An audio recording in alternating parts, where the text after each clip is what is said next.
My name is Ines Alves and I'm a senior lecturer in inclusive education at the University of Glasgow. The University of Glasgow is, I would say, one of the key players when we think about inclusive education. It's situated within Scotland, where policies related to inclusion are really progressive. In our programme, we try to model what we want you to be as educators, so we want you to feel included. A big part of our programmes are the flexibility. You will be in classes with a very rich and diverse group that combines part-time students who work full-time in Scottish schools and full-time students who come to Glasgow from across the world.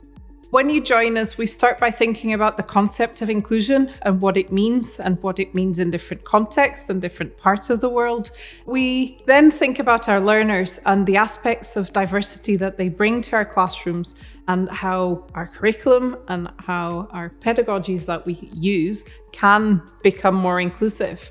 So we are trying to move away from deficit thinking about diversity. We want to really think about education as being designed with all students in mind and not with just a small group of learners and then we fix it later on.